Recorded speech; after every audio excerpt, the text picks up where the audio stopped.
నమస్తే. Welcome to Telugu రాజ్యం. ఈరోజు మనతో పాటు ఉన్నారు ప్రముఖ అనలిస్ట్ భరద్వాజ్ గారు. సార్ నమస్తే. నమస్తే. సార్ 5 రాష్ట్రాల ఎన్నికలు అయితే ముగిశాయి నిన్న. దానికి సంబంధించిన ఎగ్జిట్ పోల్స్ ఫలితాలైతే నిన్న విడుదలయ్యాయి.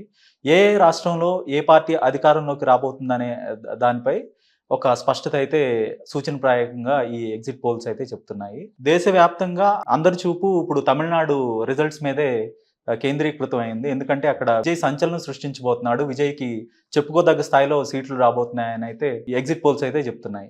దీని గురించి ఏమంటారు? ఆల్మోస్ట్ విజయ్ గెలుస్తున్నాడు, సీఎం కాబోతున్నాడు అని కూడా సర్వేలు చెప్పాయి కదా! అంటే 10-18 సీట్ల మధ్య కొన్ని సర్వేలు చెప్పినాయి. ఒక సర్వే పర్టిక్యులర్‌గా కాబోయే సీఎం అన్న ధోరణిలోనే వెళ్ళింది. కాబట్టి సర్వేల ప్రకారం ఆయన ముఖ్యమంత్రి అయిపోయినట్టుగానే భావిస్తున్నారు కానీ, ఎంతవరకు నడుస్తుంది అనేది డౌటే. అంటే ఆయన ఏ ఓట్లు చీల్చాడు అనే దాని మీద ఆధారపడి ఉంటుంది. భారతీయ జనతా పార్టీ ఒక ఎక్స్‌పెక్టేషన్‌లో ఉంది. అంటే డీఎంకే కోర్ ఓట్ బ్యాంక్ ఒకటుంది. కోర్ ఓట్ బ్యాంక్ అంటే ద్రవిడ రాజకీయ నేపథ్యం ఉన్నటువంటి ఓట్ బ్యాంకు. దాన్ని స్ప్లిట్ చేసుంటాడా? స్ప్లిట్ చేసి బీజేపీకి ఏదైనా హెల్ప్ చేసుంటాడా అనేది ఒక డౌట్. కానీ పరిస్థితి చూస్తే అలా కనిపించటం లేదు. ఆయన ప్రభుత్వ వ్యతిరేక ఓటునే చీల్చినట్టుగా అర్థమవుతోంది. ప్రభుత్వ వ్యతిరేక ఓటు చీల్చటం అంటే డెఫినెట్‌గా అది అధికార పార్టీకి మేలు చేసే వ్యవహారంగానే ఉంటుంది. అధికార పార్టీకి మేలు చేయటం అంటే డీఎంకే. డీఎంకే నెగ్గే అవకాశాలున్నాయనే అత్యధిక సర్వేలు చెప్పిన మాట. కాబట్టి ఒక సర్వే మాత్రమే విజయ్‌కి ఛాన్స్ ఇచ్చింది. మిగిలిన సర్వేల్లో దాదాపుగా డీఎంకే వైపే మొగ్గు చూపింది. కనుక తమిళనాడు పీఠం తిరిగి డీఎంకేకి వచ్చే ఛాన్సెసే బలంగా కనిపిస్తున్నాయి. విజయ్ కింగ్ మేకర్ కావచ్చు. హంగ్ ఏర్పడే అవకాశం ఏమైనా ఉంటదంటారా? అంటే హంగ్ తను ప్రభుత్వంలో భాగస్వామ్యం తీసుకుంటాడా లేదా అనేది చూడాలి. తను వాంటెడ్‌గానే పోలింగ్ కంటే ముందు పొత్తుల కంటే కూడా పోలింగ్ తర్వాత పొత్తుల వైపే తను మొదటి నుంచి మొగ్గు చూపాడు విజయ్. ఎందుకంటే తన బలం ఏమిటో తెలిసిన తర్వాత నదిలో ఎద్దును నుంచోబెట్టి కొమ్ములు చూపించి బేరం ఆడటం కన్నా కూడా ఓపెన్‌గా ఎద్దుని మార్కెట్‌లో పెట్టి అమ్మటమే బెటరు అనేటువంటి ఒక అభిప్రాయంతో ఉన్నాడు ఆయన మొదటి నుంచి. ఆ అభిప్రాయంతో ఉండటం వలన చాలా స్పష్టంగానే బీజేపీకి, డీఎంకేకి సమాన దూరంలో ఉంటాను నేను అని చెప్పాడు ఆయన.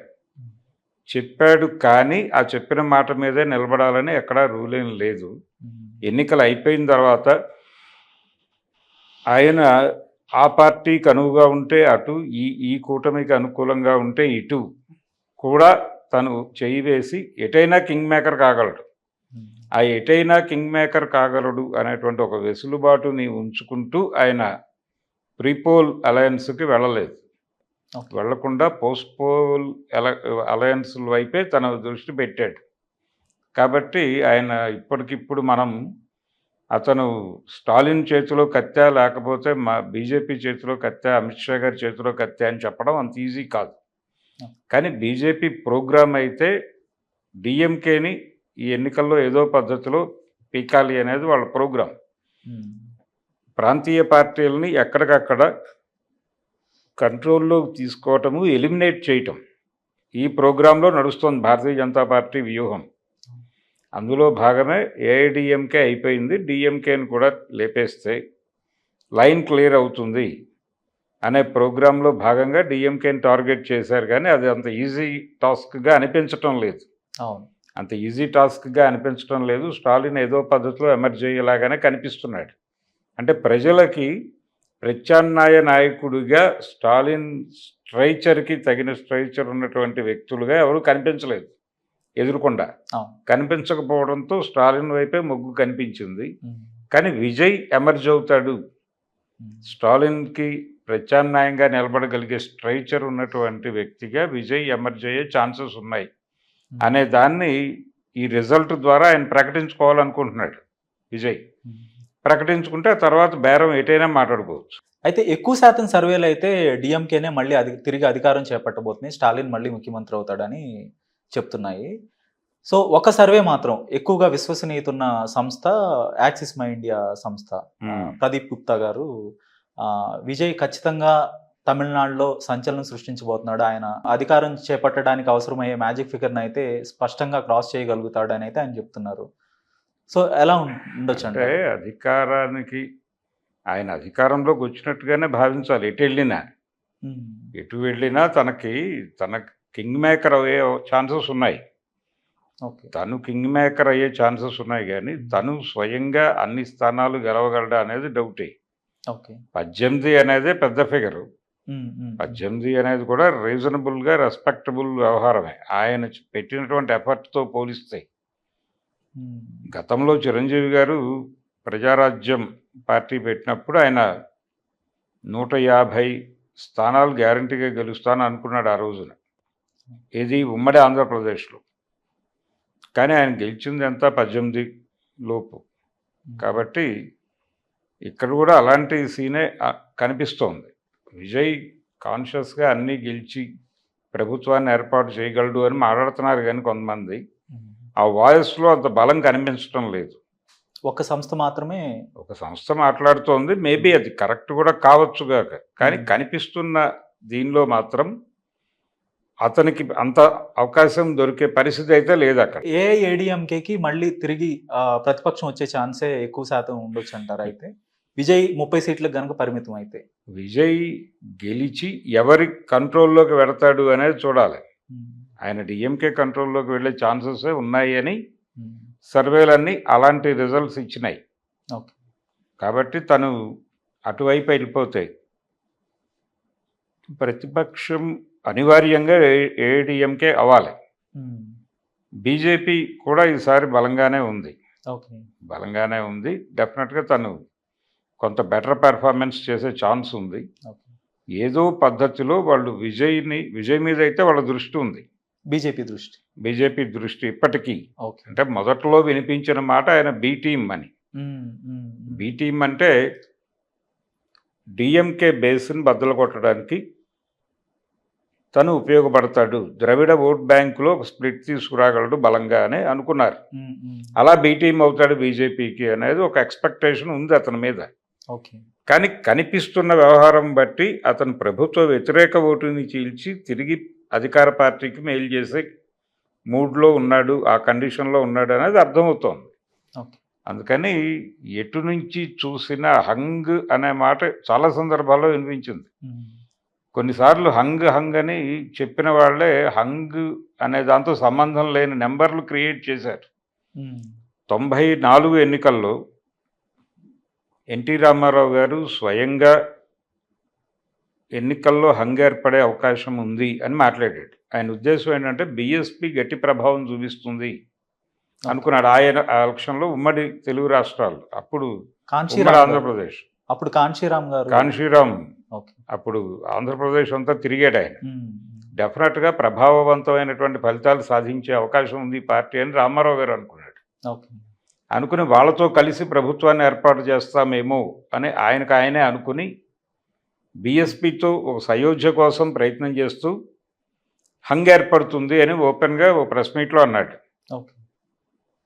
కానీ రిజల్ట్స్ టోటల్గా తేడాగా వచ్చి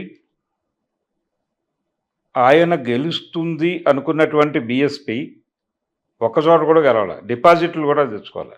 కాంగ్రెస్ ప్రతిపక్ష హోదా కూడా రాకుండా తెలుగుదేశం పార్టీ బీభత్సమైన మెజారిటీ సంపాదించింది. అప్పటి వరకు తెలుగుదేశం పార్టీ గెలిచిన ఎన్నికలు, అది 83లో ఆయన ప్రమాణ స్వీకారం చేసిన ఎన్నిక కావచ్చు, 85లో జరిగినటువంటి ఎలక్షన్ కావచ్చు, ఆ 2 ఎన్నికల్లో గెలిచిన సీట్ల కంటే కూడా మించిన సీట్లు 94లో గెలిచారు. అది ఆయన హంగ్ అన్న తర్వాత ఆయన్ని కంగు తినిపించారు ఓటర్లు. హంగు కాదు, నీ చేతిలోనే పెట్టేస్తున్నాం టోటల్గా అసెంబ్లీని అని. కాబట్టి అలాంటి సందర్భాలు ఉన్నాయి చరిత్రలో. ఇప్పుడు కూడా హంగ్ అంటున్న వాళ్ళ ఇది అదే. అంటే విజయ్ కింగ్ మేకర్ అయితే అది హంగ్ అవుతుంది కదా అనివార్యంగా. ఎటైనా అవును, అటు వెళ్ళినా హంగ్ అవుతుంది, ఇటు వెళ్ళినా హంగ్ అవుతుంది. అందుకని హంగ్ అనే మాట వినిపించడం వెనకాల కీలకమైన వ్యక్తి విజయే. విజయ్ ఉన్నాడు కాబట్టి హంగ్ వస్తుంది. 2009లో కూడా మన ఆంధ్రప్రదేశ్లో హంగ్ ఏర్పడబోతుంది, చిరంజీవి కూడా చెప్పుకోదగ్గ స్థాయిలో సీట్లు సంపాదించుకొని అయితే ముఖ్యమంత్రి లేదంటే కింగ్ మేకర్ అవుతారని అనుకున్నారు. కానీ అదైతే జరగలేదు 2009లో. అంటే రెండు పార్టీలు బలంగా ఉన్న రోజుల్లో అవును. ఒకవైపు కూటమి కట్టేసిన తర్వాత ఉమ్. ఆ కూటమిలో జేరి ఫైట్ చేసుంటే వేరేలా ఉండేది. ఉమ్. ఆ కూటమికి అధికార పార్టీకి మధ్యస్థంగా ఈయన నిలబడ్డాడు. ఉమ్. దాంతో పిక్చర్ క్లియర్గా జనాలకు అర్థమైంది. ఆ. ఈ కూటమి గెలుపుని అడ్డుకుంది చిరంజీవే. ఉమ్. ఒక ఇదేంటంటే వైఎస్ ప్లాంట్ చేశాడు ఆ పార్టీని అనే పుకారు కూడా ఉంది మార్కెట్లో. అవును, ఇప్పటికీ వినిపిస్తుంది. వైఎస్ ప్లాంట్ ఎందుకు చేశాడు? తన ప్రయోజనం కోసం ప్రభుత్వ వ్యతిరేక ఓటుని గణనీయంగా చీల్చగలిగిన కెపాసిటీ చిరంజీవికి మాత్రమే ఉంది ఉమ్. అనే ఉద్దేశంతో చిరంజీవిని ఆయనే దింపాడు రంగంలోకి. అందుకే కాంగ్రెస్లో మెర్జ్ చేసి వెళ్ళిపోయాడు ఆయన ఓకే. అనేది ఒక థియరీ ఉంది. అది నిజం అని నేను అనను కానీ బహిరంగంగా ఉమ్. దానిలో కొంత నమ్మబుల్ విషయం అయితే ఉంది. కానీ చిరంజీవి కాంగ్రెస్ ఓట్లు కూడా గణనీయంగా చీల్చాడు అనే ఒక చర్చ కూడా ఒకటి ఉంది కదా. ప్రభుత్వ వ్యతిరేకత ఆ స్థాయిలో ఉందంటారా వైఎస్ రాజశేఖర రెడ్డి గారు ముఖ్యమంత్రిగా ఉన్న సమయంలో? అంటే అవతల కూటమి కట్టేశారు వాళ్ళు, అన్ని పార్టీలు కూటమి కట్టేసినాయి టీఆర్ఎస్తో సహా, ఉమ్. అప్పటి టీఆర్ఎస్తో సహా అవును. కట్టేసిన తర్వాత సాలిడ్గా వాళ్ళు గెలవాలి కదా. ఉమ్. చిరంజీవి లేకపోతే వాళ్ళు డెఫినెట్గా గెలిచేవాళ్ళు. ఓకే. గెలవలేని పరిస్థితి కల్పించింది చిరంజీవి. ఓకే. అందుకని ఒక రకంగా వైఎస్ రాజశేఖర రెడ్డి మరణానికి కూడా ఆయనే కారణం అనొచ్చు. అవును. ఎందుకంటే ఆయన ఓడిపోయి ఉంటే ఇంట్లో ఉండేవాడు, లేకపోతే బహిరంగంగా ఏదైనా కార్యక్రమాల్లో ఉండేవాడు. ఉమ్. అంతే తప్ప ఈ ప్రజల్ని కలవడం కోసం ఆ వెదర్లో అలా బయలుదేరి ఉండేవాడు కాదు. ఉమ్. ఆయన గెలవటం వలన ఆ ప్రోగ్రాం పెట్టుకోవాల్సి వచ్చింది. ఏదో ఆ రచ్చబండ అనే కార్యక్రమం అవును. పెట్టుకోవాల్సి వచ్చి అలా హెలికాప్టర్లో వెళ్లాల్సి వచ్చి ఆ ముందు రోజు ఇంట్లో ఏదో ఘర్షణ జరిగింది అనేది కూడా ఓ థియరీ ఉంది, ఓ కాన్స్పిరసీ థియరీ. ఉమ్. ఇది జగన్ కొంత మ్యాన్ హ్యాండిల్ చేసే పరిస్థితికి వెళ్ళాడు అనే అభిప్రాయం కూడా దొర్లింది ఆ రోజున. ఉమ్. ఏదేమైనప్పటికీ అది జరిగిన మర్నాడు ఆయన డిస్టర్బ్డ్గా ఉన్నాడు, ఆ టైంలో జరిగింది ఇన్సిడెంట్ అనే ఒక కథనం కూడా రకరకాలుగా జనాల్లో ఉంది. ఉమ్. అది పక్కన పెట్టేసినప్పటికీ ఆయన రెండోసారి గెలవటం అనేది ఆయనకి ఇబ్బంది కలిగించిన మాట వాస్తవం. ఉమ్. వైఎస్ పర్సనల్ లెవెల్లో చూస్తే ఓకే. ఓకే. అలాంటివి జరుగుతాయి. ఉమ్. అలాంటివి జరుగుతాయి కానీ ఇది ప్రత్యేకం. ఇప్పుడున్నటువంటి అంటే విజయ్ కాంటెక్స్ట్ వస్తే విజయ్ చిరంజీవి అవుతాడా పవన్ కళ్యాణ్ అవుతాడా అనేది చర్చ. ఉమ్. ఆయన చిరంజీవి అయితే అక్కడ డిఎంకే గెలిచినట్టు, ఉమ్.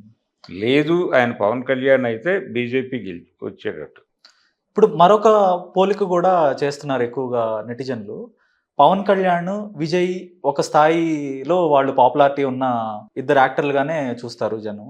ఇప్పుడు విజయ్ ఒంటరిగా పోటీ చేసి ఎక్కువ సీట్లు చెప్పుకోదగ్గ స్థాయిలో సీట్లు అయితే తెచ్చుకుంటున్నాడు చిరంజీవి లాగా. పవన్ కళ్యాణ్ ఒంటరిగా పోటీ చేసినా కూడా తను నుంచున్న 2 స్థానాల్లోనే ఆయన ఓడిపోయిన పరిస్థితి ఉంది 2019లో. దీన్ని ఎట్లా వర్ణిస్తారు? అంటే పొలిటీషియన్గా పవన్ కళ్యాణ్ని 100% జనాలు అర్థం చేసుకోలేదు ఆ రోజున అనుకుంటున్నాను నేను. 2019 ఎలక్షన్స్ అప్పుడు ఆయన జనంలో పర్టికులర్గా మాస్లో ఆ స్థాయిలో ఎమర్జ్ అవ్వలేదు. దాని తాలూకా ఫలితమే అది. అంటే ఓపెన్ ప్రోగ్రామ్స్ ఏమీ తీసుకోలేదు ఆయన. బహిరంగ కార్యక్రమాలు జనాలను కలుపుకుని వెళ్ళే రోడ్ షోస్ కావచ్చు, ఇలాంటివి ఉండాలి కదా. విజయ్ మోర్ సీరియస్ పొలిటీషియన్ లాగా ఏమన్నా తమిళనాడు ప్రజలకు అనిపించాడా? Pawan Kalyan not a serious politician అని అప్పుడు నాడు ఏపీ ప్రజలు భావించారా? లేదు, పవన్ కళ్యాణ్ కూడా సీరియస్ పొలిటీషియన్ అనే అనుకున్నారు కానీ కాన్ఫిడెన్స్ నింపటంలో కొంత దెబ్బతిన్నాడు ఆయన. ఓటర్లో కాన్ఫిడెన్స్ నింపటంలో కొంత వైఫల్యం జరిగింది. ఇతను విజయ్ దగ్గరికి వచ్చేసరికి తను సీరియస్ పొలిటీషియన్ అనే జనాలు అనుకుంటున్నారు, కాన్షియస్గానే అనుకుంటున్నారు. పవన్ కళ్యాణ్ మీద అయినా అడపాదడపా సినిమాలు చేస్తాడనే ఒక హోప్ ఉంది కానీ ఇతని మీద అది కూడా లేదు. ఇది టోటల్గా డెడికేటెడ్ మనిషి అనే మూడ్లోనే ఓటర్ ఉన్నాడు. ఎలాంటి పాజిటివ్ డెసిషన్ వస్తుంది అనేది చూడాలి.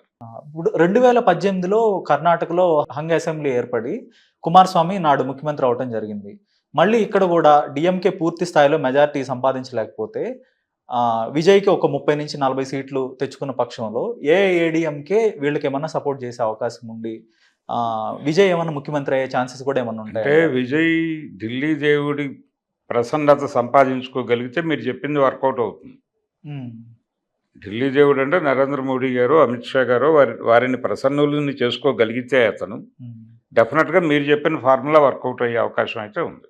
ఓకే. అమిత్ షా కూడా కాల్ చేశారు, విజయ్కి ఫోన్లో సంప్రదింపులు జరుపుతున్నారు, ఫలితాలు వచ్చిన తర్వాత వచ్చిన సంఖ్యన ఆధారంగా కలిసి వెళ్ళాలన్నట్టుగా. అంటే భవిష్యత్తు కార్యాచరణ ఏమిటనేది అప్పుడు డిసైడ్ చేద్దాము అంటున్నారు. ఉమ్, అది కరెక్టే, మంచి నిర్ణయం. ఉమ్. సో ఒక క్లారిటీకి వచ్చిన తర్వాత రంగంలోకి దిగటం మంచిది. ధన్యవాదాలు సార్. Thank you.